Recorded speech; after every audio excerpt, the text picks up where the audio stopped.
SuperTalk Mississippi media production. Coleman Taylor Transmission, servicing Central Mississippi for over 60 years. Their ASE certified technicians offer dependable transmission services, a warranty, and wrecker services. Call Coleman Taylor today for all your transmission needs. This is Gerard Gibert, and thank you for listening to MidDays here on SuperTalk Mississippi. MidDays with Gerard Gibert is on the air. MidDays with Gerard Gibert is powered by C-Spire. Power your home or business with C-Spire Fiber. To learn more, visit supertalk.fm/C-Spire. C-Spire Fiber powers SuperTalk Mississippi.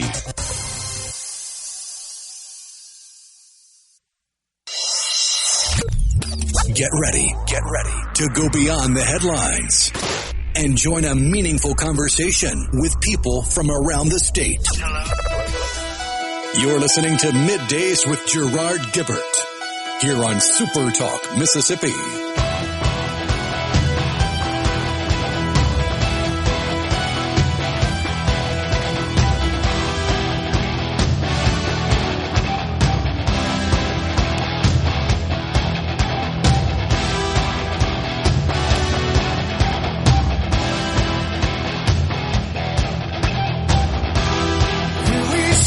Good morning, everyone, and welcome to MidDays, SuperTalk Mississippi. I'm your host, Gerard Gibert, along with Rhino in the Element Wealth studio, guiding you through the middle of your day with facts, fodder, and fine music on this Friday Eve. All right, well, this hot off the press, the purge has begun. Mike Waltz, numerous other National Security Council staffers, they are out. So I don't think this is the end of it. I think we're going to see more either just natural attrition, shall we say, from the Trump administration. But I think this was just a little too much, this signal leak stuff. Of course, Waltz was a Florida congressman, a Green Beret.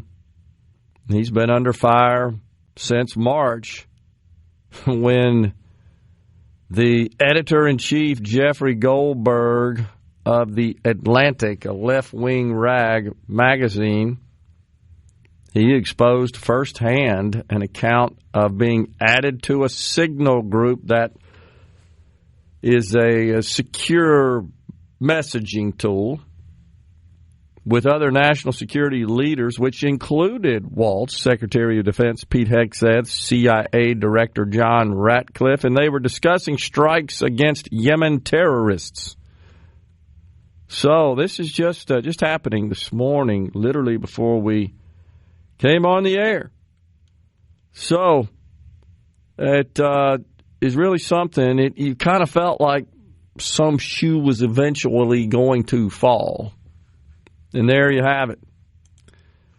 We got to at least report, to get kicked off here, that Microsoft and Meta, who reported quarterly earnings after the bell, surprised. I mean, incredible report, double beat for both companies, both top-line revenue and bottom line. And so the stocks are up significantly today. That was kind of expected with that big blowout. Microsoft's up $37, nearly 10% today. Meta up $33 a share to $582. It's getting pricey at 6%. And the thing that immediately comes to mind for me about this is it's American technology and innovation that honestly powers our world, certainly drives economic growth and prosperity and opportunity in this country, no doubt. It is embedded in everything, literally. Do not discount American innovators and their ability to take an idea and turn it into a reality, one that is viable and consumed in great quantity and volume. And that, my friends, is what drives and produces wealth. So for the quarter. Wow, they had revenue up 13% year over year for the same quarter, $70 billion. Net income, this is the one that really got my attention here, Rhino. They had net income of $25 billion for the quarter. So that is, you can do that quick math, an annual run rate of $100 billion.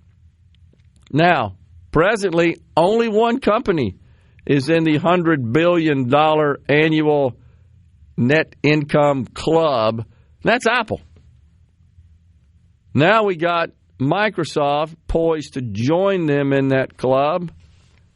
And a couple of weeks ago, we got the quarterly report from Google, Alphabet, the parent company of Google. And they're also on a run rate to join that club. NVIDIA is just shy of $90 billion as a run rate, and that's on revenue of $140 billion. It's just hard to even get your head around that. And Meta's getting on up there as well, so we may have 4 or 5 technology companies join the $100 billion a year. Meta was at 16 and change, so they got a little ways to go to get to that $100 billion range. But anyhow, Zuckerberg did announce something that I believe will be their next metaverse, a.k.a. where they just sink a whole bunch of money and it doesn't do much. I saw that. He announced where they're going to make AI friends. I saw that. For everyone. Oh, my gosh. Because the average American has 3 friends, and they want 15.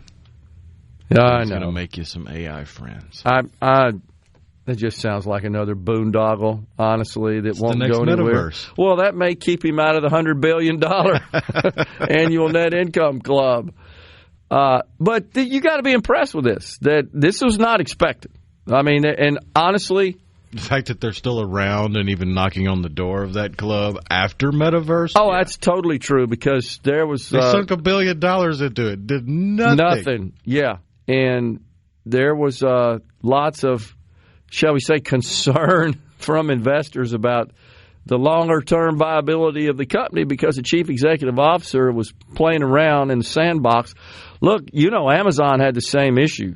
Wasn't too long ago. Remember when Bezos was experimenting with the drone delivery and all that stuff? And that may happen someday. But not at the time when your core business is losing money. Because this was when the e-commerce, the online selling business, was upside down. And I happened to tune in to one of those investment calls. And, man, I'm telling you right now, the board put it on him, said, quit playing with this stuff. We're losing money. We need you to focus on turning the ship around. This was 7-8 years ago. And they've had 3 years of profitability in online selling, including the last 2 and then the COVID year of 21. All the other years, all that revenue they produce has generated a loss. They've survived and honestly made money from the cloud business, Amazon Web Services. It's the cash cow. And they're on a run rate now. They may hit the $100 billion a year mark. They got a ways to go. They're lagging all the other companies. They're still kind of in that 30 to 40 billion.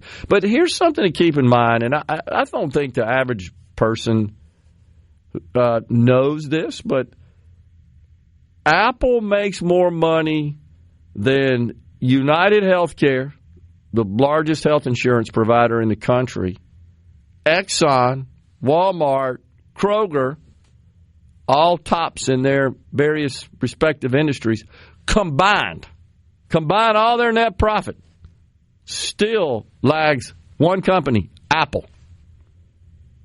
But nobody ever says anything about that. That's what always astonishes me, is where are all the lefties? Why don't they attack Apple? Why? I mean, not that I think they should. Don't get me wrong. We're willing to part with our money to buy what they make in a big way, and thus they're the world's most valuable company on any given day. But Microsoft is insulated. Here's one thing to keep in mind. They're insulated from all this tariff stuff because they're a services company, and they provide those services globally. I mean, they do have some product, and there may be some of that that's subject. They do operate data centers, and those data centers have equipment in them, IT infrastructure. That includes components or even products that are assembled in other countries. But the investment community likes them because they're not as sensitive to those sorts of policies, the tariff policies.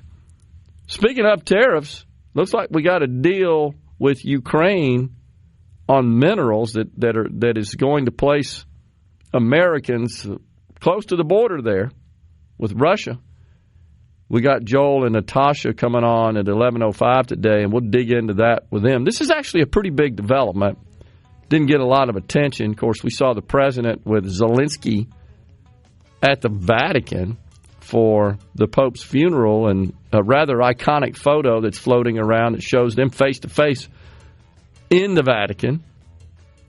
I mean, like a foot or so apart. They were both kind of leaning into the other, sitting in the center of a rotunda there. So that ought to be something. The president's going to the University of Alabama to deliver a commencement speech. How about that? That'd be kind of neat. Coming on back. We got Senator Briggs Hopson. He is coming on next. We'll see. He's, by the way, the Senate Appropriations Committee chairman. We'll get his thoughts on the possibility of a special session to get a budget in Mississippi. Stay with us.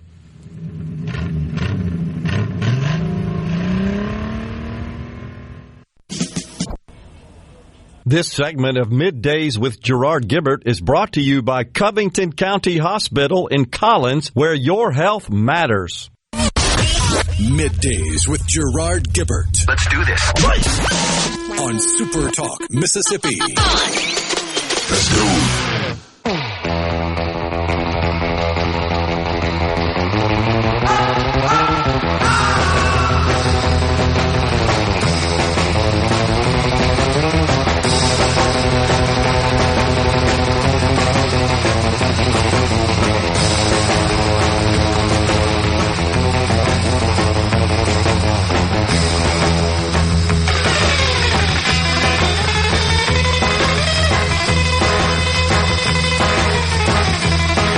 Welcome back, everyone. It is Middays, and we're coming at you live from the Element Wealth studio. It's our pleasure to welcome now Senator Briggs Hopson. He represents District 23 that incorporates Issaquah, Warren, and Yazoo counties over there in the western part of the state. Serves as the chairman of the Senate Appropriations Committee. So we're trying to get him. We got him now. Senator, are you there? Yeah.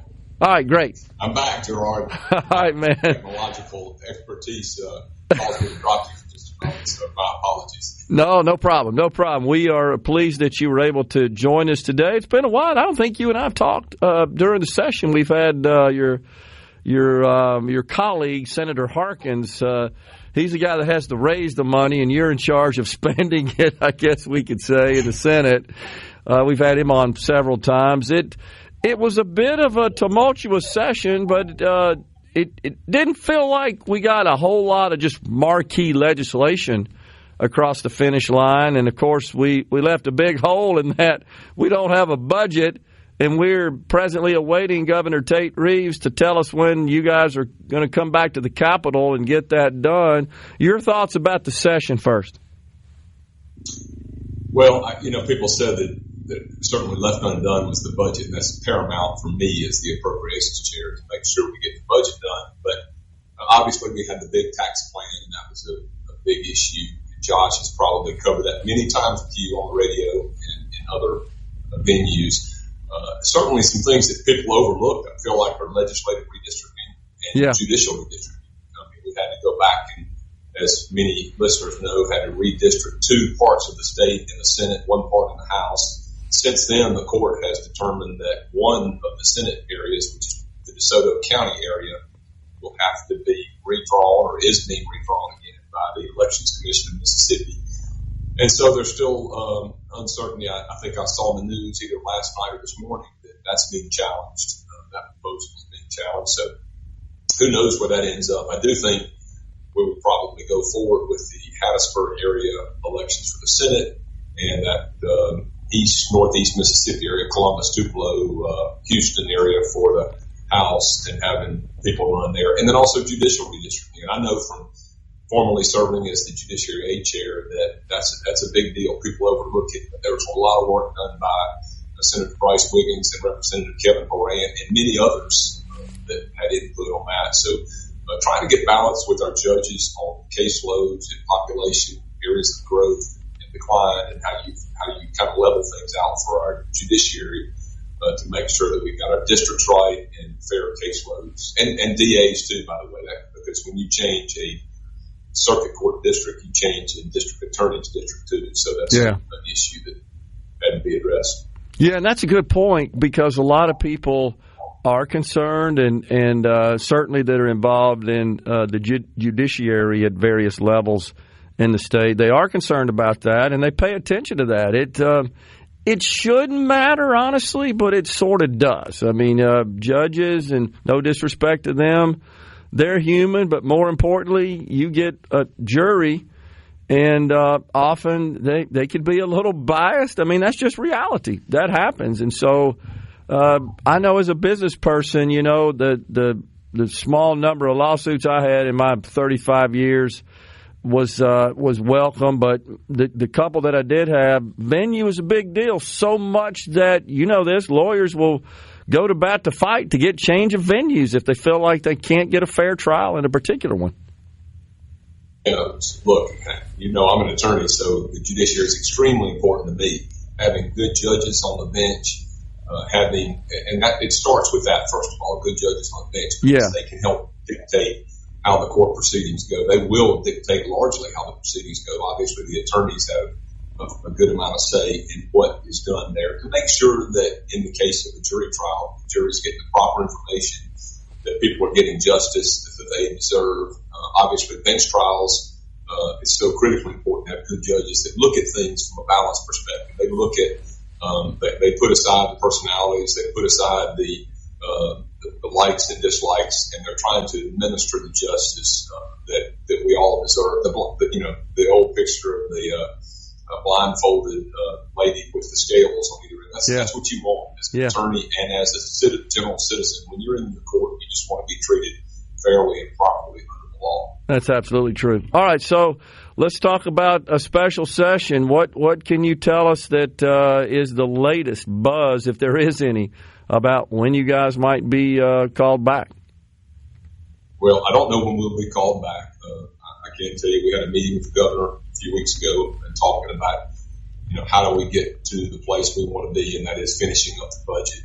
And as he's rightly stated in some press conferences, people don't need to hit a panic button. This has been done a number of times. We've not been able to conclude the budget by the end of the session. We have until June the 30th.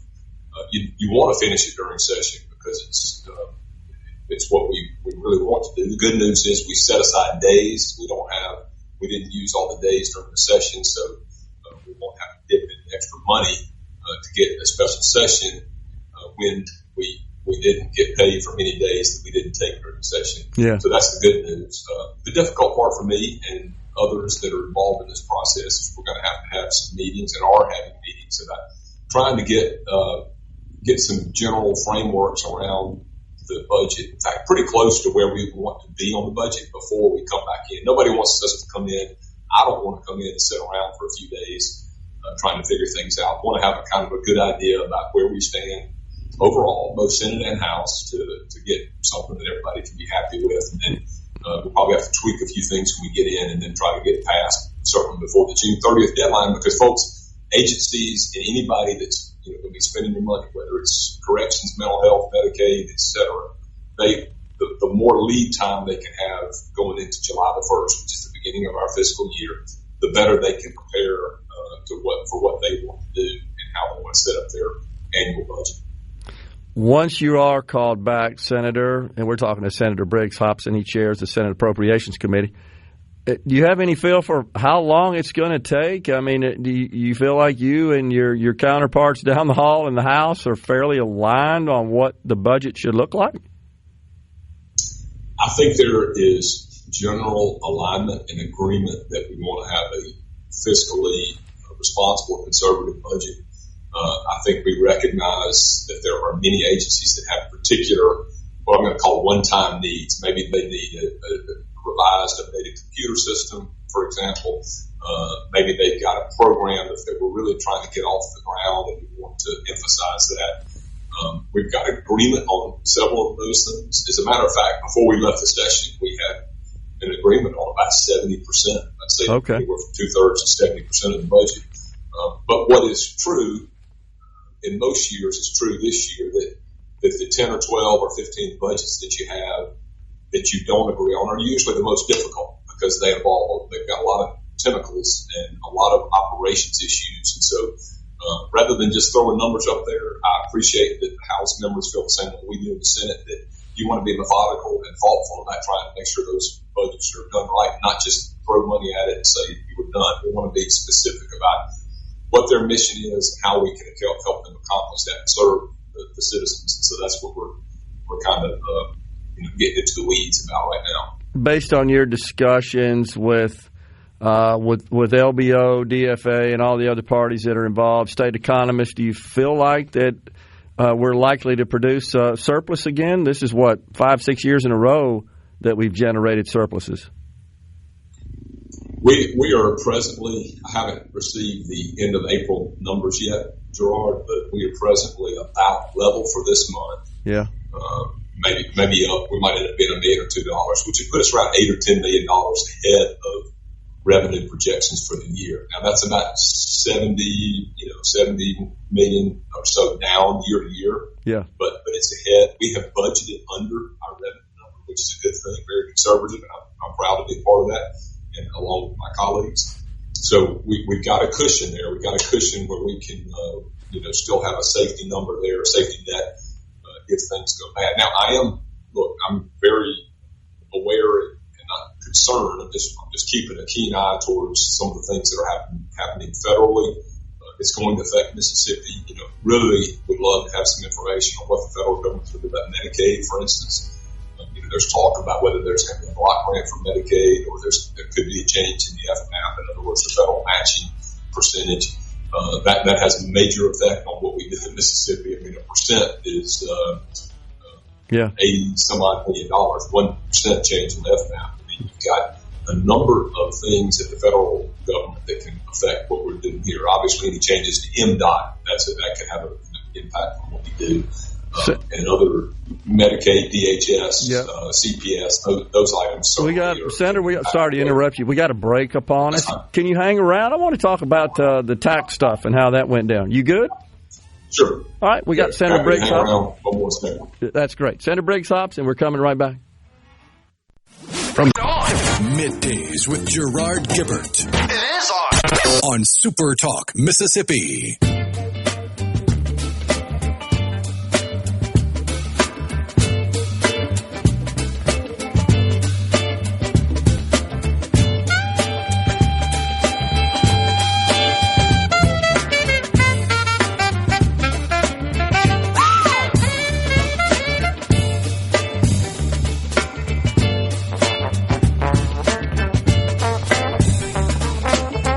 Welcome back, everyone. The C Spire text line, 601-879-4395. It is open. We're visiting with Senator Briggs Hopson.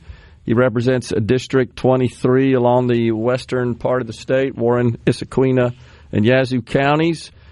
But more importantly, he's chairman of the Senate Appropriations Committee, and that's important right now because we got to do some appropriating. We don't have a budget yet, and they're just awaiting the call from the governor. Senator, let's talk about the tax bill that ultimately made its way to the governor's desk for signature. I mean, it's old news now, but there were some drafting errors that were noticed. Unfortunately, for the Senate at least, it was after the bill passed the Senate. How did it get through so many people, Senator? I mean, I think that's the question that is on the minds of a lot of Mississippians. You and your colleagues, the lieutenant governor, the drafting lawyers, others involved in some of the technical aspects of it. What do you make of that? Well, before we go to that real quickly, I'd represent Madison County too, Gerard. Oh, that's right. I should know that because you've been at our events and we appreciate that. So our data needs to be updated. Thank you, Senator, for pointing that out. Yeah, and we're glad to have you representing Madison County. I represent part of Madison County as well. Yeah. Look, going back to the tax plan, let me just frame it this way. That, we obviously had our own tax plan. The Senate, the House had a tax plan, House Bill 1, which is ultimately what got passed with amendments. The Senate tax plan that we agreed to lowered the 4% to 3%. You know all this. It had some other features in it involving the gas tax, a few other things. After the two items went to, after the House bill came back over, and this goes to the the Finance Committee. It came from Ways and Means in the House, and it went to the Finance Committee, and they worked on a proposal in Finance to try to put what I'm going to call guardrails on the tax elimination plan. So to go to a tax elimination, it has some particular items you have to meet, and the biggest part of it was to say that your revenue and your spending would have enough of a gap where there wouldn't be a collapse or fall off a cliff type of situation where if you were continuing to eliminate income tax and you had no revenue to support it, you'd at least freeze or hold the tax at that level. And it had step downs throughout the way, which was different than what we had proposed in the Senate. Apparently, again, I'm not on finance, so I'm not involved in that part of it, but apparently in the late hours as they were working through the details, I think there was a change from basis points to percentage in that process somewhere on staff, and somebody made a change, and it didn't coincide with what was represented, and that is that there would be this gap of a few $100 million before the tax elimination would start to take place. It reduced that amount to a very small amount. Now, there was another technical problem in it too, I'm told, that is included some language later on. The tax cut itself would not be as much as was anticipated. So I think there were at least two errors in that bill, that one of which could accelerate the tax cut, the second of which would make the tax cut a very small amount. Right. And I think the gist of it is, first of all, the next 4 years is going to be a tax reduction anyway. And as some people have said, you got 4 years to correct this problem, and hopefully that people that recognize there need to be a proper guardrails on this, or there needs to be mechanisms in place that can be corrected in time. So while it definitely had some errors that were apparently were not intended to be in there, that those things can be corrected over time. And I think reasonable minds will come together and recognize that you should have some similar type guardrails in place to ensure that we're doing this the responsible way. Well, I appreciate that. I know that's been the Senate's position, but as you know, the House had a bill, originally HB 1, that would have phased out the income tax without any sort of tests being applied, guardrails, as you say. Of course, they did have an increase in sales tax to help offset the loss of income tax revenue. But it's just kind of curious if the House is on board, you seem to be representing that maybe we need some sort of protections like that. Why didn't they stop right then and say, hey, guys, this isn't what you meant. We realize this. Let's work something out. And I'm not asking you to speak on behalf of the Speaker and Representative Lamar. I'm just curious were there any discussions between the bodies about that and leadership? Well, obviously, I'm connected to the Appropriations Chair, and I'm connected to the leadership of the Senate. Sure. But I was not in all those discussions, so I don't know what was discussed. Actually, I have heard from my colleagues some of the discussions that took place, and I do think there were some technical aspects. I mean, I understand that if the House would have taken it and tried to make a change, it could have been subject to a point of order, may have killed the whole thing. So that probably was a dilemma for the House to some degree. I don't know. I really don't know what the House was thinking on whether they could overcome that point of order or whether they just felt like, let's move forward with the tax cut. We can correct all this later. Or if they felt like we're satisfied the way it is, we're just going to lay it out there and see what happens. Okay. That's a discussion you'd have to have with them, Gerard. Fair enough. So before we went to break, you mentioned some things that you have some concerns about, and I think legitimate concerns. We don't really have clarity from the federal government. As you well know, lots of money flows into Mississippi, in particular, to fund the Medicaid program, which you talked about, the possibility of changing the FMAP. That's the federal match, the federal component. And in Mississippi, that's 78% of our program because we do have the lowest per capita income in the country, and that is what the federal match is based on. We receive the highest match, highest percentage from the federal government to fund our state program. That's a lot of money, as you know. In fact, that's more than our general fund budget, the amount of money we get from the federal government that is used in the Medicaid program. And right now, that's just up in the air as the Congress is meeting what looks like over the next couple of months to produce a final bill. How in the world do you budget, Senator, without having any clarity on that? That's the billion-dollar question, Gerard. Multi-billion. That's right, multi-billion-dollar. We just have to take our best, the most information we have. And that's one of the reasons I think it's important to budget late in the session. You have an opportunity to get more information. Obviously, you don't want to budget in June because it gives your agency so little time to get prepared. But as far as the timing of where we are right now, it's not a major concern for me. Having said that, if they don't do anything before the end of their fiscal year, which is the end of September, they mean the feds. Yeah. We're just got to take the information we've got, which right now is no change, and we're going to budget something in Medicaid that we think will, if things stay status quo, we think will be okay. I'm going to say this very well. You can go back and look at this clip. There is a decent chance we could walk back into a deficit situation in Medicaid in January. That is not unheard of. In fact, for many, many years when I first got in the legislature, we dealt with that every year. We walked into situation where there was a deficit needed for Medicaid. Typically during the session it went down some, but you did have a deficit you had to take care of. Yeah. Because we never know how much money is going to be spent in Medicaid. We never know how much medical treatment people are going to get. That's right. So we're going to take the best guess at where that's going to be, and knowing that we could walk back in January, have to get some money out of capital expense, or if we've got enough general fund money there, have to fund that. And if they make a big change starting in the next fiscal year, the feds, that could have a dramatic change. Next session. Yeah. We'll see what happens with Medicaid. And you make a good point about possibly covering any kind of deficit situations with some of these other funds. So you guys have been very conservative, very prudent, I believe, in ensuring that these surpluses have not been spent, but rather have been transferred to many of these other funds, rainy day fund, CapEx fund, I can't remember this, budget stabilization fund, and others that I think was a good move, a conservative move to just have hanging out there just in case, because you don't know. But here's what I'm concerned about, get your take on. We don't know what's going to happen with Medicaid and other federal funding. And we don't really have any idea long-term what our economy is going to look like, both in the state and in the nation. But as we have declining revenues as a result of the income tax being phased out, we may be looking at a situation where lines are going in two different directions. As you said, you can't totally control Medicaid. I mean, you can to some degree with the technical bill, but more than likely that spending is going to continue to rise. And you got revenues possibly going in the other direction. We could be looking at a situation where you guys got to figure something out. We got about a minute. What do you think? Well, I want to echo what you said. I'm real proud.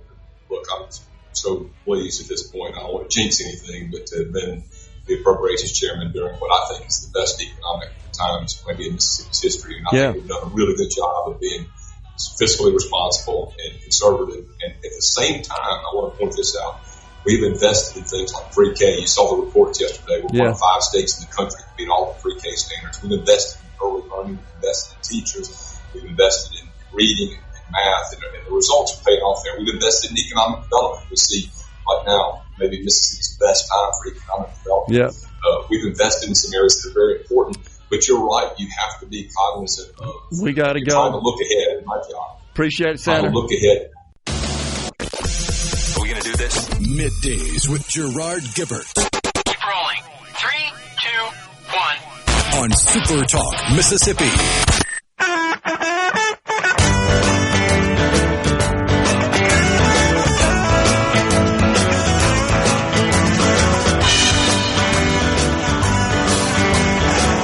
Welcome back, everyone. It's Middays. We're live in the Element Well studio. On the C Spire text line, if there has to be a special session because the budget was accepted, does that cost taxpayers? So, all right, so there was not a budget produced as part of the regular session, and we can't operate the state without a budget, so that necessitates the calling of a special session. And that is yet to be done, and only one person controls that, and that's the governor. Yes, it does cost when the taxpayers, when the legislature is in session. It's about $86,000 a day, and that includes per diems and mileage reimbursement, and then the staff necessary to maintain the Capitol while they're in session. But if you heard the senator, he advised that they did Samy die 2-3 days early, I believe, Rhino. So that money was saved. So essentially it's a wash. Probably end up with a net savings. I doubt, honestly, they'll be in session for that amount of time. So not for just a budget, no. Yeah, that's right. If more things are added to the agenda, and that's, again, the governor's discretion, yeah, that would take longer. I mean, if you added school choice, I mean, that could be a couple of weeks, literally, unless it's just clear. And I don't think he would do that. And that's been a rumor at this point, nothing more than that. And the reason I don't think he would do it is because unless he thinks the votes are there. He's pretty good about counting votes, having served as the lieutenant governor. And so, in fact, it's that body that is in question as far as supporting. Well, I mean, politically, you don't want to risk calling a special session, putting it on the agenda, and having one of the halves of the legislature just going, all right, we did the budget, we're done. That's going right. Home. That's exactly right. So I don't think it can that be happens. on the agenda. They don't have to necessarily take it up. That's true. My gut feel is they're just going to focus on the budget, that it's a day, maybe two, in and out. That's it. So that's the deal. Ben from Madison says it would be embarrassing if the legislature has to go back and increase taxes because of budget deficits. And that's what happened in Kansas, and they call that the Kansas experiment. And I hope you're right that that's not the case. I will say that the Speaker of the House and Chairman of Ways and Means Committee, Trey Lamar, they're confident that the elimination of the income tax, the revenue produced from that, will be offset by, quote, economic growth. Now, one thing I do not think you'll see is a decrease in spending for a couple of reasons. One is about the only, I wouldn't even say that. I'm not even going to go there. The biggest part of our general fund budget as a percentage of the total is education. 53% or so, and next is Medicaid. The Medicaid program is going to continue to go up. It's not going down. That's not happening. That'd be like your private health insurance premiums. What are the expectations that those are going down anytime soon? Ever. You talk about it all the time. Since the Affordable Care Act was passed, they've gone up every dang year, as far as I can tell. I know as an employer, every year, here's your increase. So I don't see that happening. I can tell you the federal government and the Republicans in Congress don't expect it because despite the fear-mongering, listen up here, about they're cutting Medicaid. I mean, I'm looking at this deal, Rhino, with Hakeem Jeffries. I can't really tell where he was, but it was a speech he delivered, surrounded by all the Democrats, Chuck Schumer, et cetera. And he says, hospitals will close, nursing homes will shut down, people will die. I mean, they're just the most prolific fear-mongerers on the planet. Here's the reality. Medicaid spending as contemplated in the framework that is being used to produce the final one big beautiful bill, which covers the budget for the next 10 years, it actually increases, except it increases at a lower rate than if no action were taken. So they're going to do some reforms, which still yields an increase annually, just not at the same amount. So it's a decrease in the increase. And as you know, Rhino, only in Washington is a decrease in the increase considered catastrophic. People will die. We gave you $1 last year. It's $1.10 this year. People, I mean, literally, that's what we're dealing with here. Point is, I don't think you're going to see spending. And I mean, even when you see the lieutenant governor and others come and talk about it, we cut the number of people in government, all that kind of stuff. The reality is when you look at the number from one year and the successive year is an increase over the prior year. Every dang year. And that ain't going to change. We're stepping aside for a break right now. It's Fox News, SuperTalk News. Then we got Joel and Natasha from America's Roundtable radio program and co-founders of International Leaders Summit.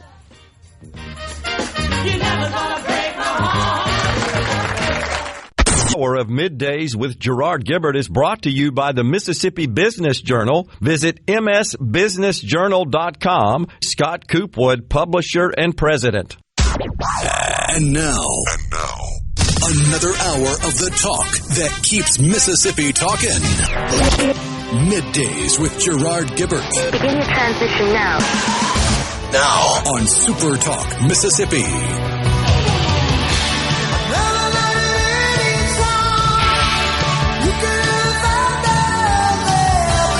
Back with you, everyone. Hour 2 of Middays live from the Element Wealth studio on this Friday Eve. A little rainy out there moving through the Magnolia State today. We've got Joel and Natasha from America's Roundtable Radio, also International Leaders Summit. Joel, Natasha, good to see you guys. Thanks for coming on. Good morning, Gerard. How are you doing? Doing fantastic. So we touched on it a bit this morning, get you guys to expand on it, this deal that was just cut between the United States and Ukraine concerning minerals and harvesting of those in the Ukraine. The Treasury Secretary, Scott Bessent, is highlighting this as a gigantic accomplishment, and I think he believes there are not only economic implications, but perhaps this could have an impact on the war, the conflict between Putin and Zelensky there. What do you think, Natasha? Yes. Actually, a new U.S.-Ukraine Reconstruction Investment Fund is an amazing accomplishment because it allows America to invest in Ukraine, and that will deter Russia from attacking Ukraine. So basically, if Russia decides to attack Ukraine while America's presence of investments and businesses is there, it risks actually getting the whole mighty military force to go against Russia. So basically, this is brilliant deal, and it allows also American companies to use innovation and bring to the forefront minerals that are. I mean, Ukraine is rich with titanium, lithium, and other rare earth metals that are needed for not just for like cell phones, but defense industry. And that allows America to actually use these rare metals with compensation for licenses to Ukraine. And this fund is established to be able to help Ukraine recover, reconstruct, and get economy back to where it was prior to the war. So actually, it's a win-win deal. And the goal is to pursue free, prosperous, and sovereign Ukraine, which is much needed at this stage. And also, it highlights that it was President Trump that accomplished it, that we had unnecessary war on the European continent waging for years, and Biden administration did nothing to stop it. And Europeans were just meeting in different locations and just talking about ending the war without really pressuring Russia to stop it and getting everybody at the negotiating table. So it's my understanding, and Natasha can clarify this for us, that there will be American workers placed in the region, right, to work on the harvesting, the mining of these minerals. Might that serve as a potential deterrent to Putin's aggression? Right. I think that's the main objective, to have American presence in Ukraine, because that's the best deterrent for Russia not to attack. And also there's another statement that Secretary Bessent mentioned, and that is that no person, no state will be involved in reconstruction of Ukraine that was involved in supplying, helping Russia in its aggression on Ukraine. So that's a very clear statement that we will not have any enemies and axis of evil, as we call it, being involved in Ukraine's reconstruction. And basically, I think that's a brilliant deal. Without saying it, it's a security guarantee. Yeah. And Ukraine. You know, he floated this idea for some time. This I think has been in the works, likely behind the scenes, and I think they just got to a point where a deal was cut. And it wouldn't shock me if the final terms were sort of negotiated while the president was with Zelensky at the Vatican for the Pope's funeral. Right, it seems so. Basically, they had that historic photo that we saw at Vatican after Pope's funeral. Basically showed how the two leaders of two independent nations are, and the leader of the world, President Trump, actually sitting with Zelensky for a few minutes, as I understood. Yeah. Basically, they finalized the deal. They decided what the fight was. In the meantime, I mean, Russians attacked Kiev, the capital city of Ukraine, which is actually with the drones. They killed more than 12 to 15 individuals and lots of casualties as well, it's unacceptable. And this president is president of peace through strength. And he best understands and wants really peace in Ukraine. Yeah, so it sure seems. And I like the idea of him intervening. He just, I think, has the skills and the personality and the relationships to get something done. I think he's a bit disappointed that it's taken this long, but maybe this is a breakthrough that will bring an end to this ridiculous war. Joel, what's going on in Israel? You sent me some information this morning. Update us on that. Yes, indeed, Gerard, and thank you so much for having us on SuperTalk Mississippi Media.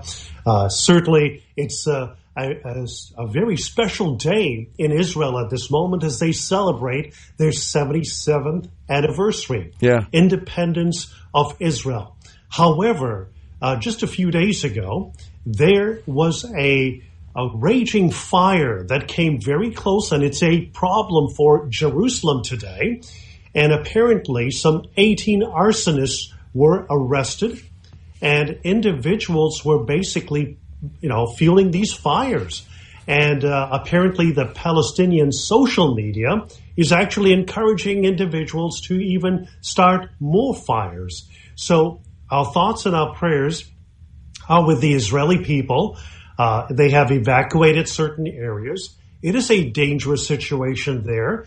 A number of events have been canceled that were planned for Israel's 77th anniversary.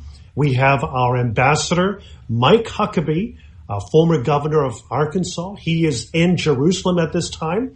And so it is very disturbing to hear what these Palestinian terrorists, if that is what we find out is the truth behind these fires, jeopardizing the capital city of Israel, and certainly raging through the countryside, getting closer to Jerusalem, whereby the main road between Tel Aviv and Jerusalem was closed. Yeah, that's just incredible. The president made it clear that he's not going to stand for the terrorist antics in the region. Any thoughts about what his next move may be there? It would be, I think, speculation at this point. He really hasn't divulged anything. Right. As you were at the White House just very recently, Gerard, and we also were engaging members of the White House as well, some of the senior officials, we asked about what was the next step that President Trump was going to take in order to advance peace in the region. Certainly, as you and Natasha just talked about it, peace through strength. And it appears that his first major international trip, of course, we know that he was in the Vatican City just over the weekend, but his first official visit to a sovereign state will take place heading to Saudi Arabia in May. And that sends a very loud signal, not just only to the Middle East, but to the world, that President Trump is pursuing peace. It's the relentless pursuit of peace as we talk about it. And in doing so, it certainly will bring greater stability if we see Saudi Arabia normalizing relations with Israel and expanding the Abraham Accords, in a sense, boxing out Iran, which has caused so much havoc over the past years and over the past decades in them starting Hezbollah, fueling Hezbollah, Houthis in Yemen, as well as the Hamas terrorist group. So it is time to cordon Iran. And what President Trump is doing is bringing peace to the region, bringing peace to the world. And I'm not sure why the Nobel Peace Prize has been so reluctant in not presenting him a Nobel Peace Prize when they did so just overnight when President Obama entered the office without doing anything during his time period. Yeah, it seems like that those countries in the region, they tend to behave a little differently now that we have a president that signaled he's serious about first protecting this nation and just bringing an end to the terror that they reign over in the region. We got a break right now. If you guys can hang around, we can continue the discussion. We got Joel and Natasha. You guys good? Thank you so much. Thank you, Absolutely. Look forward to it. We'll be right back after this break. We're in the Element Wealth studio. Right here, right now, watching the world wake up from history. Right here, right now, there is no other place I want to be. Right here, right now, watching the world wake up.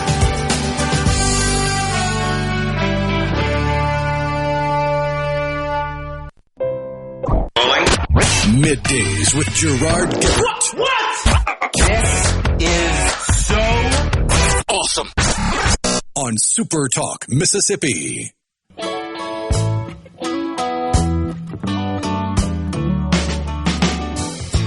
Johnny was a schoolboy when he heard his first Beatles song.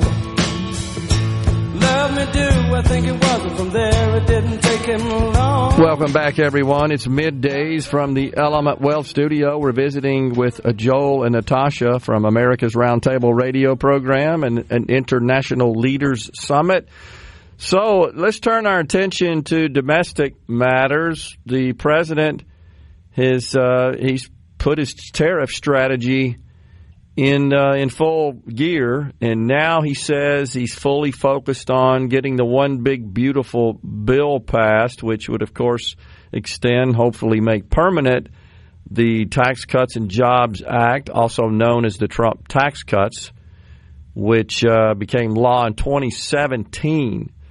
What are you hearing up on the Hill? He actually called out, I think, Senator Marsha Blackburn yesterday. He said, if this doesn't happen, I'm blaming it on you. She, of course, powerful member of the finance there. What are you hearing? Right. Actually, in our conversations with the White House staff at the same event that you also participated in, the interviews actually highlighted the fact that it would be a political malpractice if promises were not kept that were made, and that one of them is actually extending the Tax Cuts and Jobs Act. And so basically what we're hearing is that they just need to, get few things done between Congress, between the House and the Senate, And there's some projections that they must be done before July 4th. Yeah. We hope it to be done much sooner because it's important for certainty for small businesses, entrepreneurs, for individuals, just for planning purposes, to be able to invest, to be able to employ, to be able to plan for this year. I mean, not to get it last minute, as you have covered it so many times. Basically, the fact is that they need to cut. The problem is that they need to cut expenses. They need to cut expenditures. That when they look at the revenues, we have to do it in a dynamic way, meaning if you cut taxes, you get high growth that is going to generate new taxes that is not always taken into account. Yeah. So those kind of calculations are not always done, and therefore it appears when you look at most mainstream media that the deficits are going to be much larger than they will actually be based on the new growth that kicks in and brings more revenue into the budget. So it would be good to have these calculations done in a more dynamic way, to be able to calculate the growth factor to get more revenues in. And also with the DOGE. I mean, DOGE is one of the cutting cost measures, Department of Government Efficiencies, that has been saving money in taxpayers' money that has been spent through fraud, waste, and and abuse. Third category. Yeah, the only Abuse, thing that right. disappoints me here is that Elon pretty much told the cabinet, "Hey, $150 billion. That's what you can expect in terms of savings for the 26 fiscal year budget." He told him that a couple of weeks ago, and he's backed off considerably from the original $2 trillion deficit. He dialed that back to $1 trillion. Now it's $155 billion.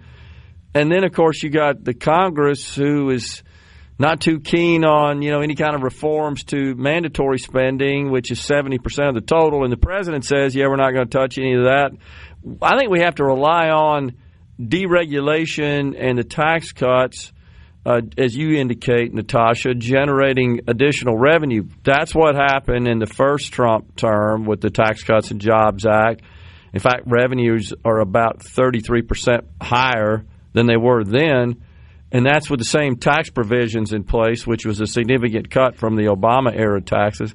I think that's what we got to count on, but we got to get it done, Joel, here in a hurry, so those policies have time to affect our economy as voters go to the polls in 26 to replace the House and also vote on some senators.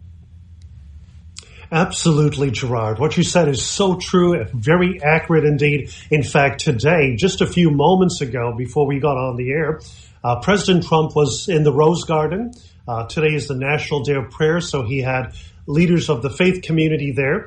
And he basically assured that he had just met at the White House with Speaker Johnson, with Congressman Scalise, and a number of others, including Jason Smith and leaders from the Senate to really focus on this. So I think that the president is certainly pressing members of Congress to getting this done as quickly as possible. And as we all know, that business leaders, entrepreneurs, the economy, the major players in the economy want certainty. They want clarity. They want to be able to make decisions, and we certainly need to get this Tax Cut and Jobs Act extended right away. We need to be even looking at ways of reducing the corporate tax rate too, to fueling even more growth. And I think that's a possibility too. And as you and Natasha and I have talked about the fact of looking at the corporate tax rate and bringing that down even further, because businesses are the ones that are the economic, they're the ones that fuel the economy. They're the engines of economic growth, and especially small, medium-sized businesses, these small entrepreneurs that are really fueling America's success. So we need to unleash economic growth, and one way to doing that, as we've always talked about, is reduce that tax rate, and that will certainly make a great impact. Of course, reducing government regulation, and also, the great concern is about the government spending so that people have more money in their pockets to save, to invest, to be able to do what they want to do with their own hard-earned dollars. The provision, I believe, guys, would have the greatest short-term, immediate positive impact on the economy, and of course that would also translate into increased revenues for government, is returning to 100% immediate expenses. The original bill was not allowed to stay within the reconciliation rules. As you recall, it started at 100%, and then it began to phase down 60, 40, 20, and I think we're at 40 right now, if I'm not mistaken. And that, I think there are a lot of businesses that are on the sidelines waiting to make significant capital investment, but they're waiting to ensure that this immediate expensing provision gets reestablished into law. And then I think they're going to pull the trigger. That's going to be a huge economic boom. What do you think, Natasha? Right, exactly. And Secretary Besant said that is a provision in this bill that is being negotiated, is to have 100% expensing of all equipment and investments, including auto loans, 100% expenses in the first year. So basically, and that is one of the elements also of the flat tax. When we talk about the flat tax, it's also expensing of all investments the first year.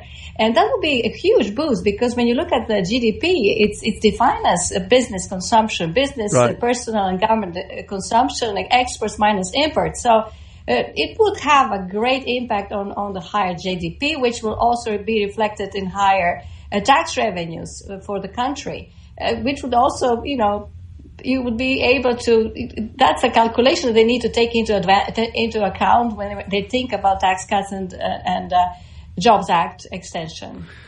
I don't think, Joel, we're going to see any Democrats in either of the chambers support this measure, right? None of them supported in the House the framework that passed. I just don't think the final bill garners any Democratic votes from either the House or the Senate. I think you're correct. In fact, it's very disingenuous for members of the Democratic Party to talk about their approach on bipartisan efforts, but at the same time, they're abandoning taxpayers. And the fact is that if we do not pass this Tax Cut and Jobs Act, Americans are going to see a 68% increase in their taxation. And will Democrats take that back to their constituents? No, not at all. So basically what we're seeing is that it's just a lot of rhetoric that they're communicating in their local districts as they go back and connect with their constituents. But the truth of the matter is that Democrats today are blocking principal reforms to fuel economic growth in America. America cannot wait. We need to have these reforms, as you rightfully mentioned, implemented today so that Americans can experience the economic prosperity sooner than later. And actually, Democrats are blocking the way for us to be able to fuel economic growth. And it's time for them to join the Trump team and the Trump, Republicans in supporting an agenda that will bring greater prosperity to America and lift Americans up.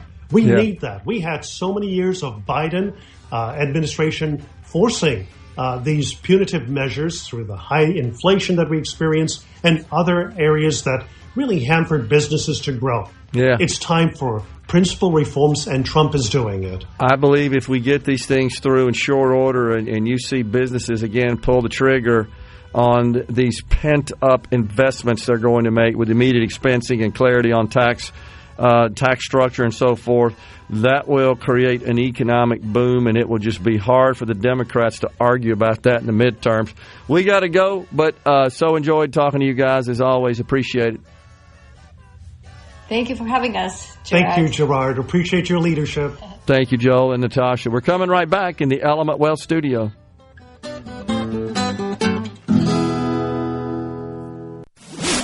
Attention, adoring fans! It's time for Middays with Gerard Gibert on SuperTalk, Mississippi.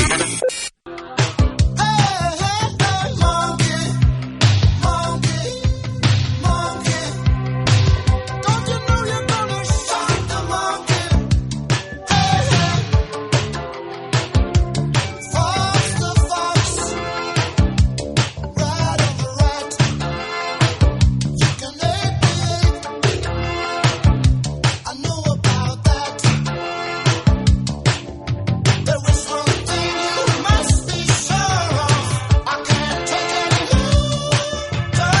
Welcome back, everyone. It's Middays. Special meeting of the state legislature should come out of their pockets and not the taxpayers on the ceasefire text line. Do you feel that way? Just curious, because this is something you think they should have accomplished during the regular session. And the fact that Samy died early, should we refund them or provide them some ability to share in those savings by the same token? It doesn't really bother me that much, honestly. Now, if this turns out to be a regular affair and it starts running the tab up because they're in session for a long time, that's when I think it's a problem. But in this case, the fact that Samy died early and saved taxpayer money, and they're going back for a special session, the net of which will be ultimately a savings to the taxpayer, it's kind of hard to gripe too much about that. I hope they save money every year. Stay in session for a shorter period of time. I'm for that. That'd be great. So, when you look at our budget and the amount of money we spend and where we spend it, I get it. Every penny counts. But we should be hyper-focused on big dollars. And this really amounts to less than petty cash at the end of the day. I get it. Everybody wants a pound of flesh. That's our society. Pound of flesh. You screwed up. I understand, the reaction. But realistically, spending $5 to save a penny is just bad business. Right. Exactly. And we tend to focus sort of myopically on an isolated situation, right? And not the bigger picture. And that's what's going on. So I'm really concerned about the Congress, the U.S. Congress, getting something done in time. Now, the Speaker of the House, Rhino, this morning said, we think we'll have this thing all marked up by next week. Next week. Now, I do think there's a significant... It's like step 12 and 32. Exactly. But that's progress. I think you have to acknowledge that. In other words, there's no just wrench in the works that's standing in the way. The committees that are involved in advancing this reconciliation legislation, there are 7. Oversight, it's amazing. Oversight and government reform, transportation and infrastructure, armed services, education and workforce, financial services, homeland security. They're all involved in the sausage making. I'm not sure how much the Senate and the House are in agreement on what this legislation ought to look like. And a centerpiece of that conflict is Medicaid, something we've been talking about. Depending on whose poll you look at, there's 75 million people, that are enrolled in the Medicaid program. And nationwide, 750,000 in the state of Mississippi. And there are polls that indicate the majority of Americans, by a fairly significant clip, do not want to see cuts to the Medicaid program. I mean, this is becoming like a top issue both at the federal and the state level because it is the largest transfer program in the country. It's the largest in every state. Every single state, if you look at their budget, you take education first. That's virtually the top spending category in virtually every state. I think it's every state, honestly. And then next behind that's Medicaid. But the overhauls that are being discussed at the federal level, you heard us discussing that with Senator Hopson earlier, are a concern at the state level because it could affect funding coming from the state. And the reason it's so dang hard, as the senator mentioned, to just put together an ironclad concrete budget for Medicaid is because the spending, for the most part, is based on use of it. I mean, you're reimbursing providers for services rendered. You're not just sending checks out to people that are enrolled in the Medicaid program. They could be enrolled in it, and if they don't have any medical services provided to them, they're not actually utilizing the program. Now, we have third-party, you know this, managed care providers that get paid by the state a certain amount per enrollee, but there are all kinds of exceptions written in those contracts. And so that's why it's impossible to budget, down to the penny. This is how much you get. Don't come back for more. But for every person on it not using it, there's another person making sure to use every last bit of it. And providers as well. They were up at the pharmacy yesterday making sure they got that fifth prescription. No doubt about it. I got a refill. I'm going to use it. What do you got in there that you can refill? And you know this. We've talked about it before. The providers, because of the very, very low reimbursement and the fact they know the federal government's largely incompetent when it comes to claims approval, there's some gaming going on there that has to be recognized. But this is a big deal, and so this is going to be a sticking point in the negotiations because there are lots of Republicans that are concerned about Medicaid cuts and the impact to their constituents and states and how that may play out in the upcoming midterm election. So just wanted to highlight that, something to think about. Majority of Republicans support cuts. 6 in 10 say the extent has been about right, but they're still, when you look at the overall population, about 60% of Americans think that there should be no cuts. That, of course, includes Democrats and a peeling off of Republicans. So we'll see where all that goes. It's going to be something. Wasn't there a plan, it's on the ceasefire text line, to reduce federal match on Medicaid, which would force the states to make up the difference or cut services? If so, it would allow Congress to state that the states were the ones who cut the program's benefit, not Congress. Yeah, I don't think there's a political underpinning there as much as there is just a budgetary, a financial situation. I would say that, yes, there has been discussion of possibly trimming the match on the expansion coverage group, which would not affect the state of Mississippi and 9 other states because we did not adopt, certainly not to date, expansion. That's where it's been discussed. The reimbursement from the federal government for expansion in accordance with the Affordable Care Act passed in 2010 is 90%. It actually started out as 100%. And it was decremented down to 90%, I think over 5 years, as I recall. And then it would stay there permanently. So, yeah, reducing that down to the standard FMAP that's provided to each state would be a problem for states that rely on the 90%.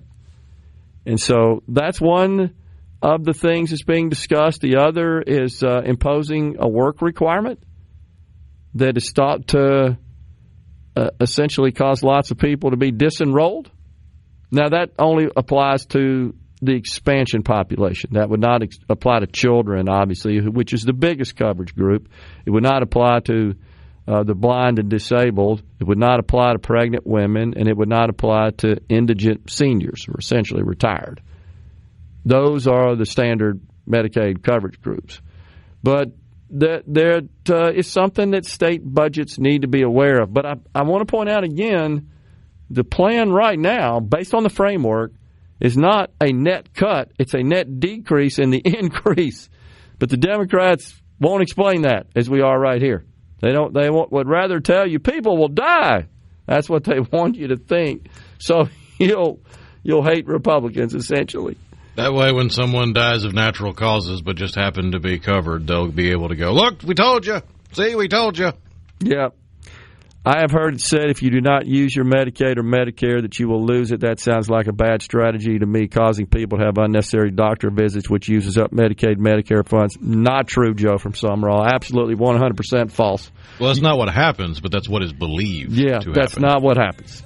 That's not what happens. But there is a sizable portion of the rolls that believes that is the case. That may be, and therefore they may be out there using it. But Medicare, for example, you have to pay. There's a premium associated with that.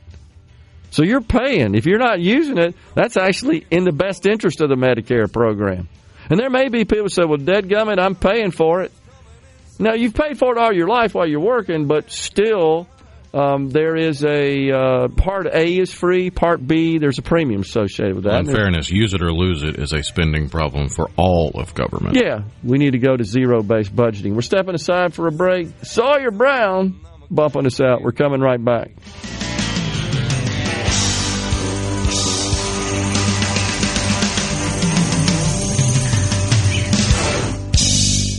Poly up a... Come on. Middays with Gerard Gibert. All right, we are back on SuperTalk, Mississippi.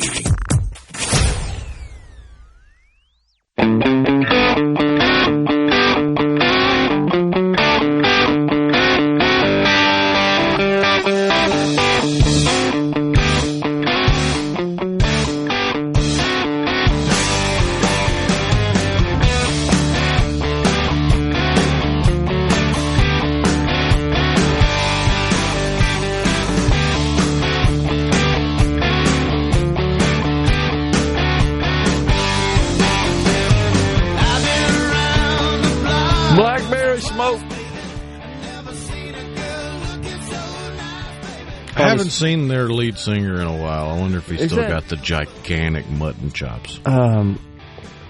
Jimmy Hoffa or something, I think was his name. The lead singer? Yeah. It's Charlie Starr. Okay. Well, what's Jimmy? Some guy named Jimmy Hoffa did something with him at some point, as I recall. There's one of their songs. He ends it with that. He talks about it. Just Jimmy Hoffa. We're in the studio with Blackberry Smoke, something like that. Maybe he was a guest vocalist or something.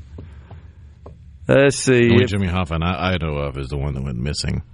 Yeah, I know. Allegedly buried at the 50-yard line of some right. stadium. I may be pronouncing it incorrectly, but there's in one of their big hits. That's actually discussed. He starts talking about that. Let me see. I'm looking at which one it was. Let's see here. It's kind of interesting when they start talking about that. I don't know. I'll look it up in a minute. On the ceasefire text line, we got one that says, if they have 100% investment deductions, there probably will not be any taxable income, so the corporate tax rate will not matter. Yeah, not true. Anytime you see Joe Biden, which you don't see him anymore doing this, thank God, but when you saw him throughout the campaign and often as president, he would always talk about the 40 corporations that produce $50 billion of income but pay no taxes. And that $50 billion he's referring to would be what's called their book income, not their tax income, because there are certain deductions, such as 100% expensing for capital investment, that is allowed for tax purposes, but not for financial purposes. When they produce their financial statements that they file with the SEC and so forth, and that their auditors produce for them, you wouldn't see that 100% expensing. And there's some other what are called reconciling items as well. Just means, yeah, you can do it for tax purposes, but you can't do it for financial. We call it tax and book purposes. And so when they publish their annual reports, they'll have a tax version and a book version for the investment community. But $50 billion, honestly, of profit is jack squat in total when you consider a 20% tax rate on that. Oh, great. Actually, it's 40 billion. 50 corporations, 40 billion. So that'd be $8 billion. What's that, Rhino? A couple hours of spending? 2, 3 maybe? It's a freaking $7 trillion budget, you bonehead. Now, and the reason, it's not because they were cheating or evading, because they'd have IRS agents darkening the doors if that were the case. We're not talking about an individual. We're talking about a major corporation. It's because often in that particular year, they made a massive investment and it offset their tax liability. But they don't do that year after year to that level. So it's not like that every corporation in America is going to invest the equivalent of their net income to avoid taxes. It does help, no doubt.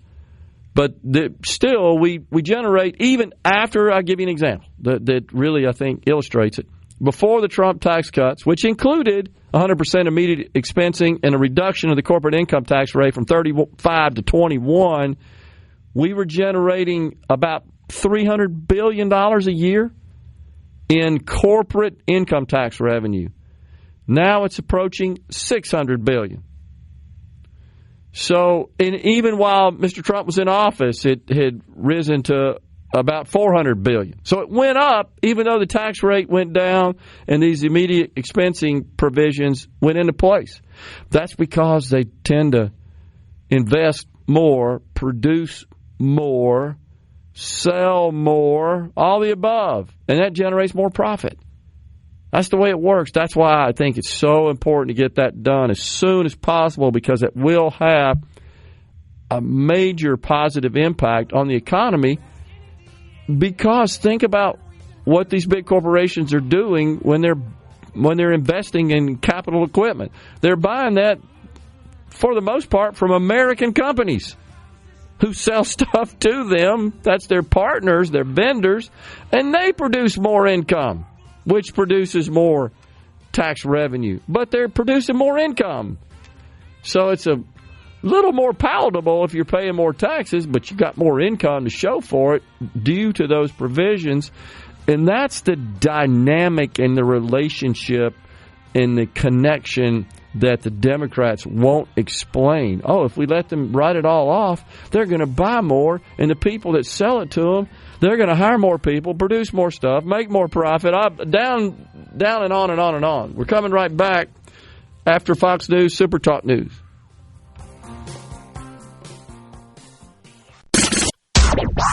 And now, the talk that keeps Mississippi talking. That's what I like to listen to. You're listening to Middays with Gerard Gibert here on SuperTalk Mississippi.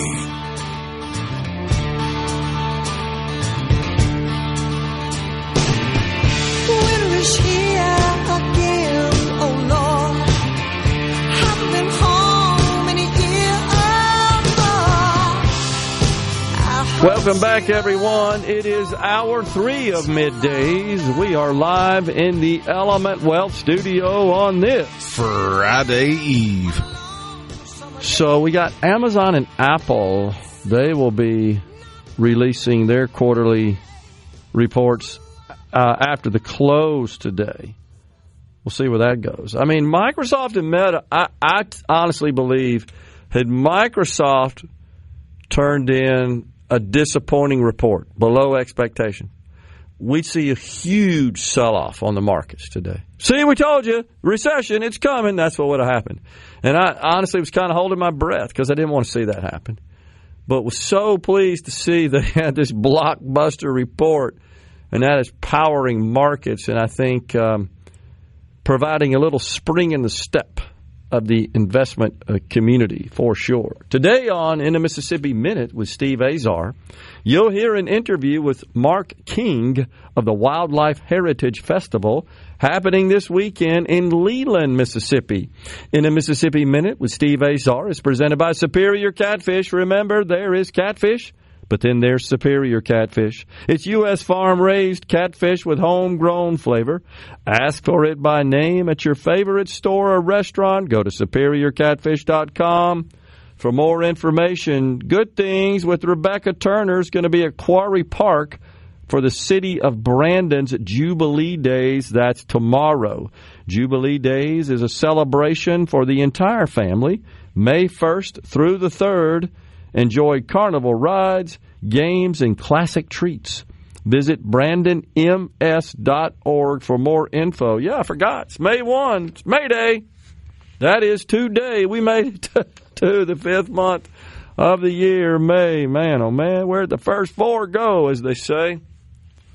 Really is incredible. So, I just sent you an article. You open it up, right? And I told you on the break, this is about a teacher, a teacher in Maine who went to Facebook and is calling on the Secret Service to assassinate the president. I sure hope that they show up at her door and arrest her. Isn't that illegal? I'm pretty sure that's a serious crime, right? Yeah, even if you're joking about something like that on the internet, the joke is no longer funny when dudes wearing body armor knock on your door with it printed out and laminated and put it on your kitchen counter and ask you questions about it. That's when the joke has ended if you were joking. And if you're serious, well, you may be spending some time in a little bitty cell. Good. She doesn't need to be walking around in public. What's really disturbing in my view, again, is that this is a person that's teaching children every day. Oh, my gosh. That's just ridiculous. What is it about some of these people? And you know, I have deep respect and love for teachers. My daughter was one.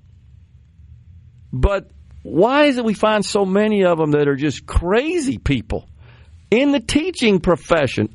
I get it. I know every profession's got their nutcases. It just seems like every other day there's another story about a teacher doing something crazy, though. And what really bothers me is when they impose an attempt to indoctrinate youngsters who respect them because they're adults and they're teachers. And their parents are at home telling them, you need to respect the teacher. Respectful parents are. And they take advantage of that, and they abuse that status with children to impose upon them their own personal stupid views. And in this case, Joanna St. Germain, she writes this post on Facebook that's calling for the assassination of the president by the Secret Service. And she's an English teacher, and I understand that, you know, when you start doing personal kinds of works like this, you can apply sort of style. What do they call it? Poetic license, I guess, right? But did you notice the entire post is spaced single sentences? There are no paragraphs, and every paragraph it consists of one sentence, I should say. Now, I don't know why I noticed that. Is that for effect or something? But she says the Secret Service has the perfect opportunity if they choose to step up and take it. You are the ones with power. Coordinate. Take out every single person who supports Trump's illegal, immoral, unconstitutional acts. Look at the sycophants and give them what they're asking for. So it's not just the president. She's wanting to take out everybody who supports the president. So I guess I will correct myself. There is one paragraph there that has 3 sentences in it, I guess, separated by a period. But the vast majority of the paragraphs are short, one-line statements. If you step up, we can avoid a civil war. I'm not talking about assassinating a president. A president is a person duly elected by the American people. Trump has shamelessly bragged openly about stealing the election. He has? I hadn't heard that. He is making plans to give himself a 3rd term. Oh, my gosh. So, all right, Rhino. We got blasted. I got blasted the other day because a couple of weeks ago when I just made mention of the fact that the judges who are just intervening in the president's various executive orders and have a political agenda of their own just look like they would be the kind of people. I just made that observation. Nothing more, nothing less. Now, I want you to tell me, does this person look like they would write something like this? In fairness, they don't have the crazy parrot-colored hair. They do have the crazy eyes and the power glasses, so they got part of the uniform. But if you scroll down and look at the picture, it looks like she's out on a walk or something. I see it. That's not exactly the kind of person I would approach in a bar. But, yeah, it's not quite the stereotypical uniform of a foot soldier of the far left crazies. But, yeah, it's whether you believe we were created or we evolved, either way, we wound up here today in the year of our Lord 2025 with the ability to make snap decisions based on observation. Yeah. Whether you believe that was a gift from the Almighty or an evolutionary trait to protect you from danger, it exists. So the people that want to feel holier than thou because they refuse to acknowledge their innate ability to make a snap judgment of someone based on what they can observe, I tell those people, get off your high horse. You're no better than anybody else. You put your pants on one leg at a time, just like everybody else, unless you're a firefighter, which kudos to them. Oh, man. There is one of the photos you see. She's got pretty much a shaved head. That just looks weird. At one point in time, that would have stood out a lot more. Doesn't anymore. Even the people that were fighting, say, cancer and going through chemo that shaved their head, there was a point in time where they worked really hard to hide that from society. Yeah. And it feels like we've finally gotten away from that stigma. So that's not a immediate red flag if a young woman has a shaved head. Okay. But it's the crazy eyes. Yeah, the crazy you can eyes. Always, to the eyes are the windows to the soul. You can always tell when somebody's got the crazy eyes. And that, you're right. And that, and don't psychiatrists in that science, isn't there like much that can be learned from just observation, analysis of the eyes? Oh, yeah. I mean, there are varying theories that would tell you to observe the whites of the eyes either below or above the iris or the width of the eyes or the expression on the face. And there's arguments all over the place back and forth on to whether or not it's actually hard science or soft science. But then again, we're talking about psychology. Yeah, you're right. Well, it just struck me that, that just looks like the sort of person that I would expect him to write something like that. And I'm almost mad at myself for falling into that trap of stereotyping people, because it can be risky. You can't always tell, but man, it just seems like lately that everybody that comes up with something nutcasey like this, they just look deranged. This person looks like one who's likely just mad at the world. Because 9 times out of 10, you have to be deranged and mad at the world to put something like that on a public forum. I think that makes sense. I agree. Well, we're going to step aside for a break right now. It's David Bowie with Space Oddity. That's kind of appropriate here. We're coming right back with more in the Element Wealth studio. It's Middays.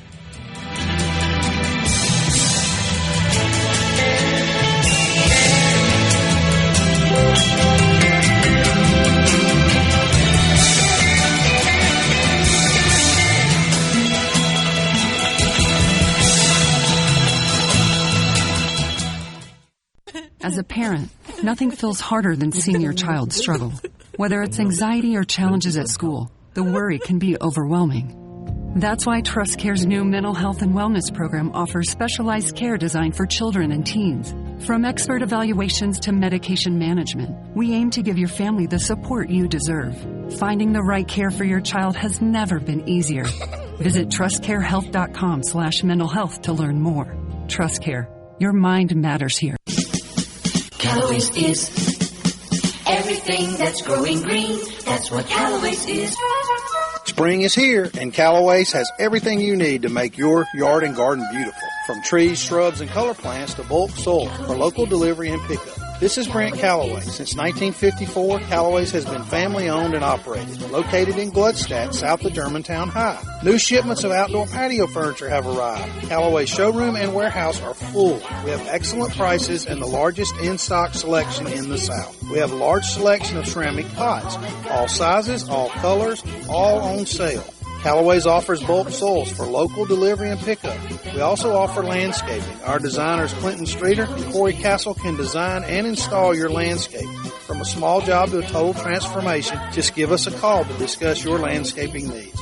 Visit Callaway's in Gluckstadt on Calhoun Station Parkway, south of Germantown High.